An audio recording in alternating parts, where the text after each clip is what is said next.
இப்போ தெரிகிறதா ஏன் மூத்த மகன் இறுதி சடங்கு செய்ய வேண்டும் என சொன்னார்கள் என்று குறித்து வையுங்கள். பொதுவாக ஒரு வீட்டில் தாய் தந்தையர் இறந்தால் அந்த வீட்டின் மூத்த மகன்தான் இறுதி சடங்கை செய்கிறார்கள். அப்படி மகன் இல்லாமல் பெண் இருந்து இரண்டாவது மகன் இருந்தால் அந்த உரிமை அந்த ஆண் மகனுக்கு செல்கிறது. ஏன் இந்த வழக்கம் காலம் காலமாக இருந்து வருகிறது?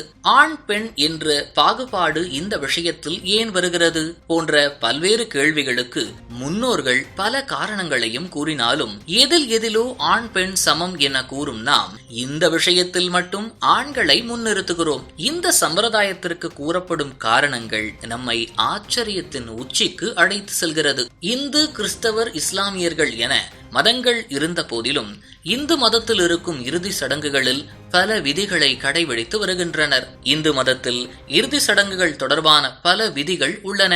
மேலும் இந்து மதத்தின் பாரம்பரியத்தின்படி குடும்பத்தில் யாரேனும் ஒருவர் இறந்தால் குடும்பத்தின் மகன் மட்டுமே இறுதி சடங்கு செய்ய முடியும். பெண்கள் இறுதி சடங்குகளை செய்ய கண்டிப்பாக தடை விதிக்கப்பட்டுள்ளது. இந்த விஷயத்திற்கு ஒரு வரலாற்றை நம் முன்னோர்கள் தெரிவிக்கின்றனர். அது என்னவென்றால், புத்ரா என்ற ஒரு வார்த்தை 2 எழுத்துக்களால் ஆனது என்று சங்ககால வேதங்கள் கூறுகின்றன.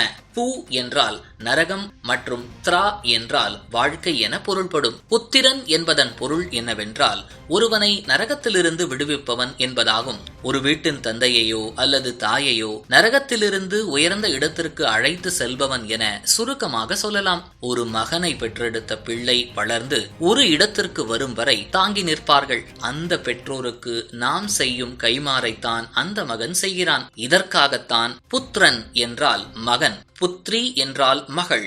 இந்த புத்ராவின் அர்த்தம் பொறுத்து மகன் இந்த இறுதி சடங்கை செய்வதாக வரலாறு தெரிவிக்கின்றது. பெண்ணான புத்ரி லக்ஷ்மியின் வடிவமாக இருக்கிறாரோ, மகனும் விஷ்ணுவின் அங்கமாக இருக்கின்றார். வீட்டில் இருக்கும் மகன் விஷ்ணு அங்கம் என்பதால் ஒரு வீட்டை வளர்ப்பவர் என்ற பொருள் என சாஸ்திரம் கூறுகிறது. முழு குடும்பத்தையும் கவனித்துக் கொள்பவர், குடும்ப உறுப்பினர்களை பராமரிக்கும் வீட்டு உறுப்பினர். இருப்பினும் இப்போது பெண்களும் இந்த பொறுப்பை ஏற்கும் திறன் பெற்றுள்ளனர். ஆனால் என்னதான் காலங்கள் மாறினாலும் இந்த ஒரு விஷயத்தில் மட்டும் சாஸ்திரங்கள் மாறுவதில்லை. நவீன சூழல்களில் அல்லது வெவ்வேறு கலாச்சார நடைமுறைகளில் இருந்தாலும் கூட பாரம்பரியமாக இறுதி சடங்குகளை செய்வதில் மகனே முதன்மை பங்கு வகிக்கிறார். கலாச்சார, மத மற்றும் குடும்ப நடைமுறைகளின் அடிப்படையில் பிரத்யேகங்கள் பரவலாக வேறுபடலாம். பெண்களை விட ஆண்களுக்கு உடல் வலிமை அதிகம் என்பதால் முழு பொறுப்பும் கொடுக்கப்படுகிறது. மற்றொரு விஷயம் என்னவென்றால், தகனம் செய்வது இதயத்தை உடைக்கும்